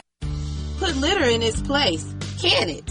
Join the TTT event. I'm Dr. Christine Bridges with Keep Jackson Beautiful. Each Tuesday at 10 a.m. for 20 minutes, help us pick up the trash in our community and post it on our Facebook at Keep Jackson Beautiful. For all your glass needs, call Venable Glass Services. Glass Networks. They're there to try and steer you to use their own glass shop. Well, you can tell your insurance you want to use Venable Glass, and there'll be no additional cost to them to get the highest quality glass. Venable Glass is locally owned and operated, and they do windshield replacement and rock repair right there in their shops, or they'll even come to you in the Tri-County area for free. That's right, free mobile service. At Venable Glass, they also do frameless and frame shower doors, mirrors cut to size and installed, picture frame glass, tables, desktops, insulated glass, plexiglass, commercial storefronts, and heavy equipment glass. Venable Glass. They'll come out and give you a free estimate. They want to work hard for your business. Venable Glass. Open Monday through Friday, 8 to 5, and on Saturday, 8 to noon. Hey, there's two locations too, in Ridgeland at 660 Highway 51 North and Brandon at 209 Woodgate Drive South in Cross Gates. Check them out on the web at venableglass.com. Remember, for all your glass needs, call Venable Glass Services, 601-605-4443. Frisco Deli, serving giant sandwiches, award-winning rib plates, and original recipe catfish with a family-friendly atmosphere. Open 10:30 a.m. to 8 p.m. Monday through Friday. Frisco Deli, we have something for everyone. Located just off Pearson Road on Phillips Lane in Pearl. Come see us. Start your day right. Mornings with Richard Cross on SuperTalk Mississippi. Covering the stories that matter most to Mississippians. Gerard Gibert. Middays with Gerard. SuperTalk Mississippi.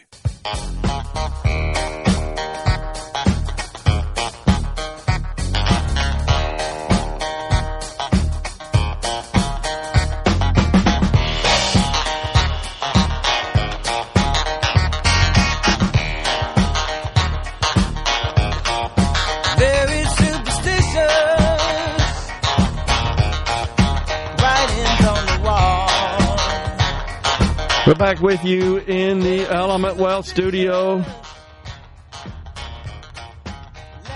So I'm really optimistic and hopeful that we'll get a resolution to the tariff situation, especially with China. There are a lot of small businesses that rely on products that they purchase from China. One is baby products. I was a little surprised that strollers and car seats and things like that. And there are a lot of specialty shop businesses that just cater to that market of goods. And I've seen some reports from those in that business that say, yeah, we can't get any inventory. We can endure this another month maybe, and that's it. We have shut down. So you don't want to see that. It's easy to say, hey, just hang on, something's coming, but everybody doesn't have that means to do that, not businesses. The stock market, yeah, I get it. You know, wait, it's going to come back. But it's a little different when it affects your business. Now, the president said that he's not taking credit for the drop in the stock market, and he's also not taking credit for what is a pretty good increase today. And he also said that the GDP report that came out yesterday that was less than stellar, he said it's still President Biden's economy. He said the next one will be mine, which is fair enough. Now, honestly, we're at a point, you know this, in this country where Wasn't Liberation Day after the start of Q1? After the start of it, yeah. And you had 20 days under Biden because he got inaugurated January 20th. But I was just making sure I had that timeline right in my head. Yeah. in general, I don't really believe that a president is that influential as the public attributes them for the economy. That there are policies that they can certainly implement through executive order that can have an impact. It should be a situation, in my view, that it's what comes out of the Congress and gets enacted into law that drives the economy. But in this particular case, I don't think there's any question that tariffs spook the markets. But the GDP contraction, you got to dig into the numbers. It's a little complicated. It's a little nuanced. You know, our GDP also includes government spending as well. And government spending actually trended downward compared to the prior quarter in this quarter, largely in defense. So when you look at the small contraction, 0.3% relative to a 2.4% growth in the fourth quarter while Joe Biden was still in office, fourth calendar quarter of the year, that does represent a decline, contraction, less GDP, less output. But when you're considering that that's mainly because government spent less money, that's not actually a bad thing, except to the extent that the private sector didn't sort of fill the void of the reduction in government spending. The other thing to keep in mind before we get too excited about the report showing less government spending baked into GDP is that it mainly came from defense, and that's a timing issue. Defense was appropriated through a continuing resolution, just kept the spending at the exact same level it was under Biden. That's to give, this is what the president wanted, to give the Congress time to negotiate the one big beautiful bill. So the money's there, it just didn't get spent in this quarter. It'll get spent in subsequent quarters in the fiscal year, which ends September 30th, 2025. So I don't think we should start popping the cork on the champagne just yet with respect to federal spending. In fact, the one big beautiful bill will increase federal spending. The hope is to trim the deficit and narrow the gap between revenue and expenses, that we'll get deregulation and tax cuts that will power and produce more revenue. But the spending's not going down. There's no plan to do so. And that's just easy to understand when you think about the fact that 70% of it's mandatory, and the president said we're not touching any of that. He also said we're going to increase spending on defense. So now you're up to 85% of the total outlays. That leaves you about 15%. And there's certainly some room there, and there may be some cuts, but overall, I think you're going to see, again, cuts to the planned increases as opposed to a net decrease. So I wouldn't look for too much. Also, I got to pass this on. Before that, Larry and Ma says, screw China. I don't think we would. That was from earlier today, but today in our show he said, screw China. Well, what do you mean by that exactly, Larry? Right now, it's a bad thing for all of us, honestly. We need a resolution one way or another. I'm all for repatriating manufacturing, but that's not going to happen in a short period of time. And for those companies who've built businesses around products that they import from China, and there's a bunch of good American entrepreneurs that have done that, this is a tough pill for them to swallow. You don't want to see them go out of business and people lose their jobs as a result of that, and that's less local revenue as well for counties and cities. I mean, it's just all the above. That's not a good thing. So we need a resolution, but it needs to be one, I agree with the president, that puts us on fairly equal footing, and that's what he's attempting to do.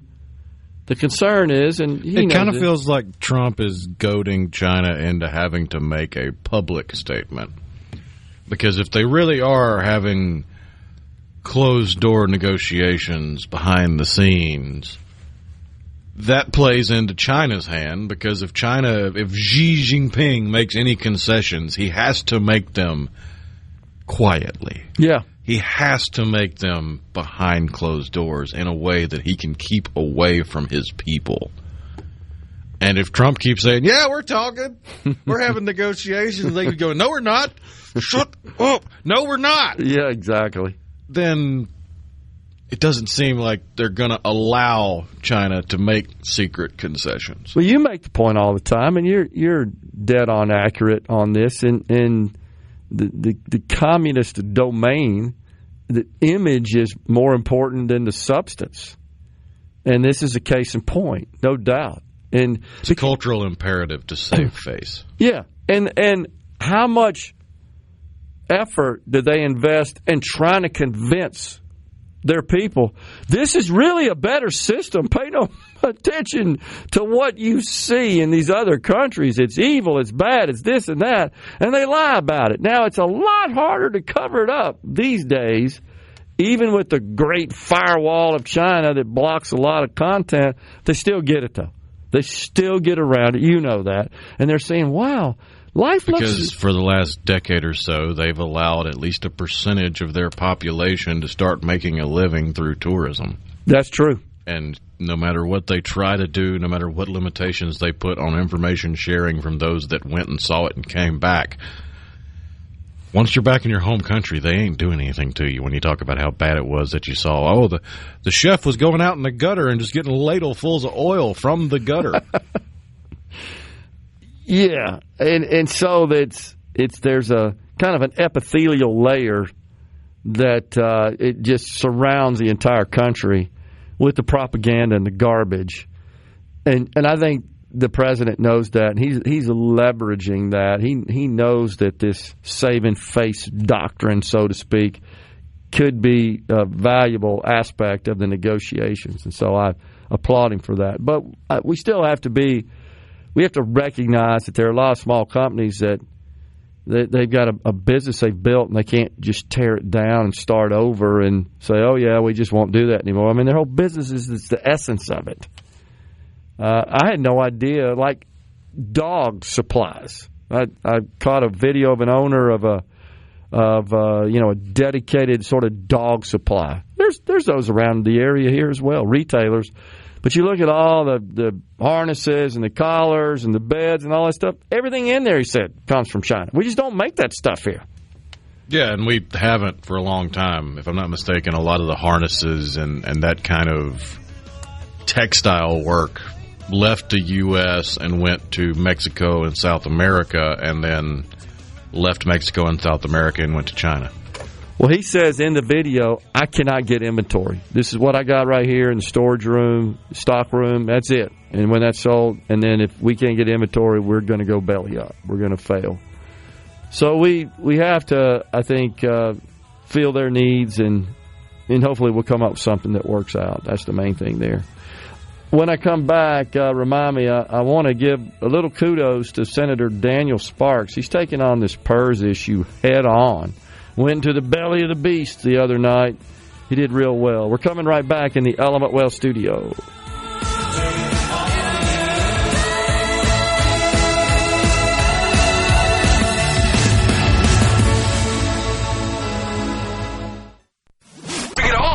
Middays with Gerard Gibert. It is on SuperTalk, Mississippi.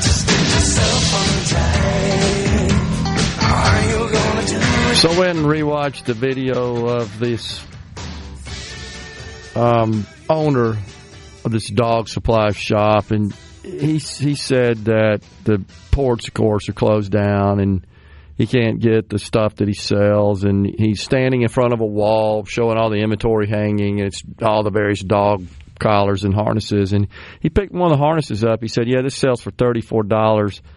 the folks said if it were made here, it would cost $114, and I would say most people aren't going to spend $114 on a dog harness. So that's why we just need to get to a resolution. Now, I think that there's a national security aspect of this we've talked about that's very bothersome.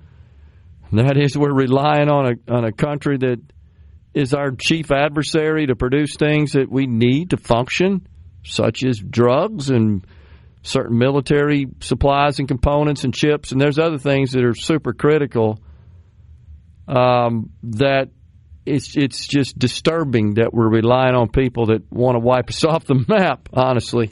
And that I see as the biggest benefit of anything to reshoring and repatriating manufacturing into this country from a country that hates us, that seeks to overtake us as the dominant superpower. And steals from us every chance they get. That's absolutely true. And manipulates its currency, which I totally agree is a driving reason why we got to come to the table, because that affects the value of the currency, which figures into how much we can buy the stuff they send us with our dollars and how much they can buy the stuff we send them with their currency. The yen, right? Is it the yen? That's Japan. It's the yuan. Yuan, right. Y-U-A-N. Yeah, I get them conflated between Japan and China. Senator Sparks, before we went to break, he hosted a meeting or was invited to a meeting that was conducted, I think, Rhino, by the Association of the PERS people. There is an association. You're familiar with that. I've talked about it before, read a post that they put up the other day on their Facebook site. But he was in Tippah County, I think, in Booneville specifically, and it was all recorded. And he just did a great job of not getting emotional, not getting confrontational, just presenting facts and to this group who were concerned, about the future of the program. It was held at Northeast Community College, that is in Booneville. And he sent me a video of it, but I had already kind of checked it out. I appreciate him sending it to me. He did really good. They also invited Dr. McCoy and former Representative Jack Gadd, and he found out they were coming, so he brought a cameraman to record it, which I applaud him for. But it was a pretty big group that were there. He said there were 120. And so one of the things he explained, and this is where you just get into some of the complex, lesser-known aspects of retirement systems, is this optional retirement plan we have in the state of Mississippi that is available to, it's a defined contribution plan. It's not a defined benefit plan like PERS, but it's called optional because it is optionally available to eligible institutions of higher learning, teaching, and administrative faculty. And many of them take advantage of it. Now, the thing about this program is that the employee contributes to that plan the same amount they would contribute to PERS if they decided to join the PERS, the standard defined benefit plan.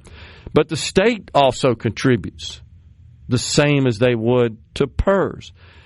So I bet nobody out there, Rhino, what do you think, participates in a standard private sector defined contribution plan, a 401k. Those are the most common, most popular, found in the private sector, where the employer contributes double what the employee does.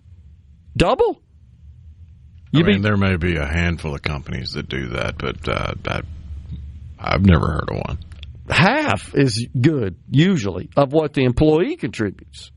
Usually 50 cents on a dollar. You may see a dollar for dollar or slightly more, but double. So what the Senator's Tier 5 program included was changing the way that works such that the employee contributes 9% And the employer contributes 9%. They continue to contribute the standard amount, the 19, we're going to that, 19.9, I think it is.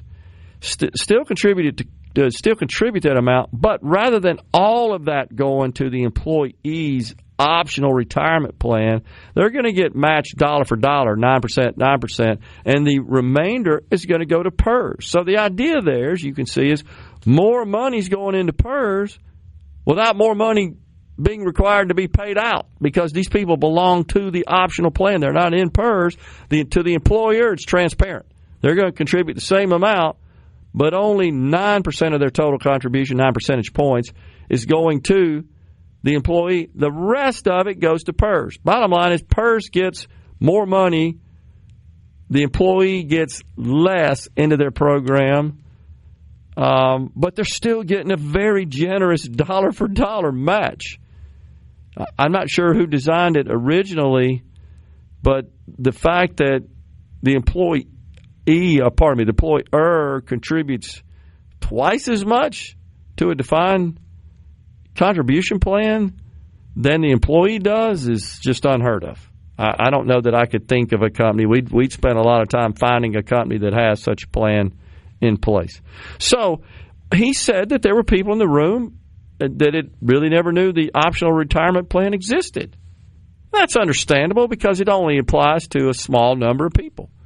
When you think about the large number that are enrolled in the standard PERS program. So I think he was able to explain that, and they appreciated that and understood, we're not having to change anything, but more money's going into the fund that you're getting retirement benefits out of. It's improving its solvency over the long term. And the actuaries have done some math on that to show how that improves. And then he also talked about the Tier 5. One of the objections to the Tier 5 is that there's no automatic cost of living adjustment as there is in the Tiers 1 through 4, but it's at the discretion of the legislature. And he said, if we manage our affairs correctly, we'll have a runway to pass a cost of living adjustment in a given year. But we're not locked into it. That's why we got into trouble. We're locked into this program from the 90s with this compound cost of living adjustment regardless of the change in the cost of living. So he explained that, but I just wanted to compliment him and let him know that that's appreciated to go in front of what could be, honestly, Rhino, a hostile group that are nervous, about the future of their retirement benefits. And he went there and he handled it, I think, like a professional. And he comes prepared. He's got his information. He knows the math. It's a complicated math subject. And he's able to explain it in a way that they understand it and appreciate it. So we need more of that from our legislature. We need more legislators that have that ability and are willing to go in front. And I know there are many out there that do, but a touchy, sensitive, controversial subject like this needs more folks like the senator to, again, go into environments where you're talking directly to the people who were affected. So that's a good deal. I worked for AT&T, and they just did up to 50% of what I did. I've never heard of anybody doing more than that. I agree. We were a 50%. I could think of a few companies that have done one-for-one match up to a certain amount. Okay. And I wonder if everybody was eligible for that. After a certain period of time, yeah. So, there's this... Like I had a former employer that I think it was up to 4%. They would match you dollar for dollar. Yeah, and then after that, it starts to decrease, right? After that, they weren't matching. Okay, yeah. So they're locking in. We're not going above that amount of your salary. That's it. We're dollar for dollar for you, but it's not every dollar like the state ORP is. And remember, that includes coaches and highly compensated instructors and professors and administrators. So we're talking about a lot of money that goes into that deal. And the senator, I don't have it in front of me, sent me the actuarial analysis of, the amount of money that ultimately would go into the PERS program as a result of these changes, which is being figured in their analysis of solvency. and the unfunded liability. And keep in mind, there's also something called top-heavy rules in standard private sector 401k plans, so that you don't have people that make more money getting more benefit than people that make less money and that sort of stuff. We're coming right back with the final segment.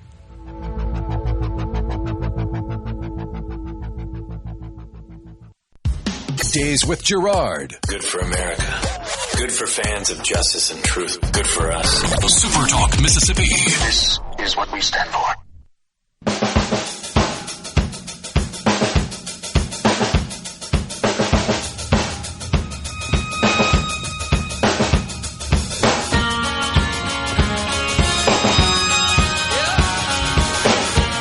The Irishman, YouTube, Sunday, Bloody Sunday, on the C-Spire text line.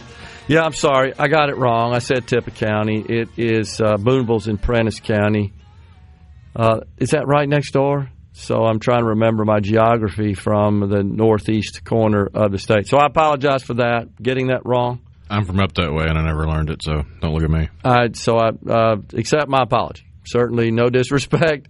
I've been in Northeast. They were a customer many years ago. Great member of our suite of community colleges. Great institution. So that's where he was. Appreciate you guys pointing that out. Ben from Madison says, Senator Sparks, as sharp as a tack, is he given a specific number he would like to see sent to PERS in the form of a recurring revenue stream? The answer to that is no. And that was one of the things that they were concerned about. And so they being the retirees who attended. And he pointed out that, you guys are certainly clamoring for this recurring revenue stream, but keep in mind, we made these changes to ORP.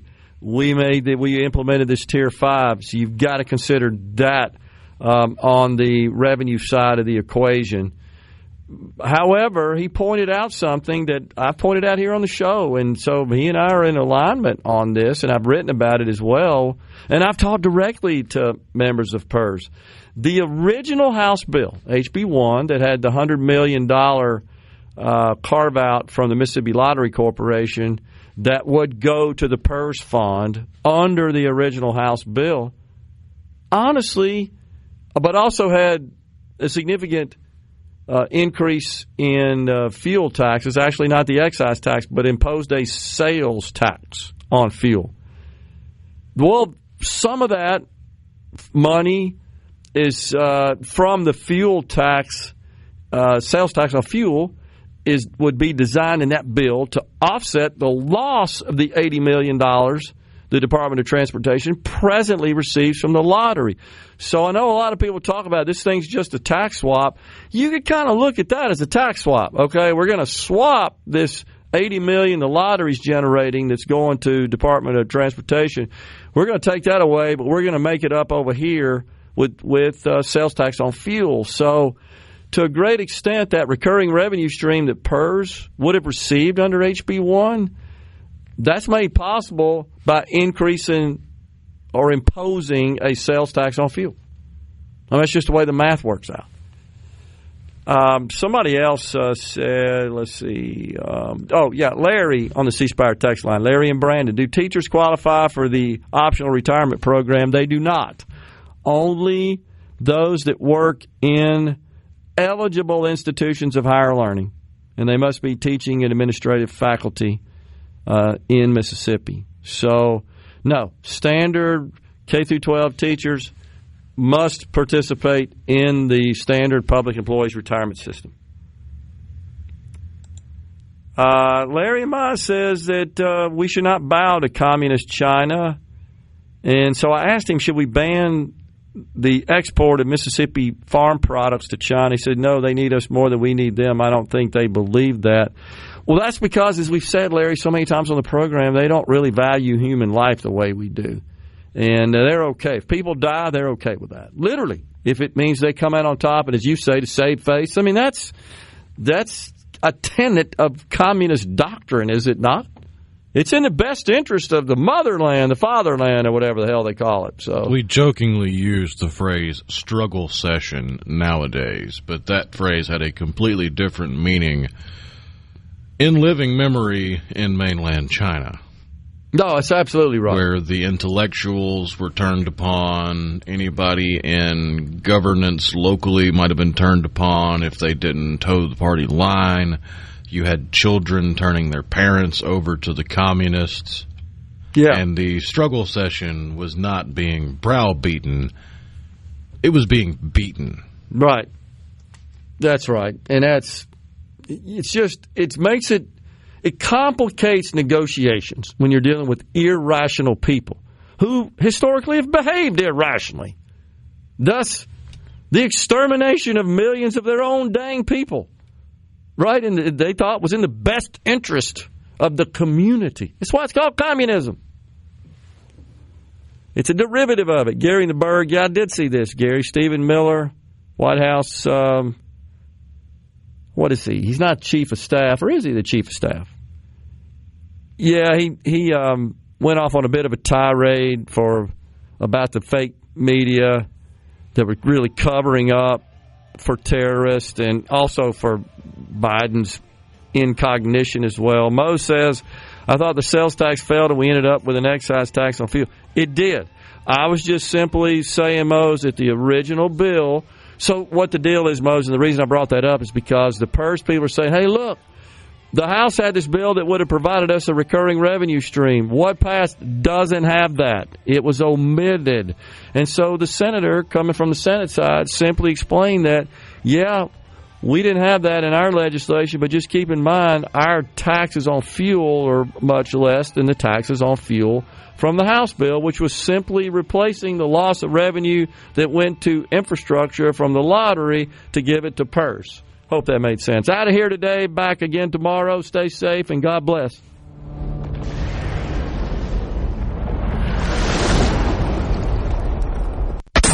Never take your heart health for granted. For just $99, you can get a complete screening and know your risks. Call 601-249-5198 to schedule your Happy Healthy Heart screening at Southwest Mississippi Regional Medical Center. A SuperTalk Mississippi media production.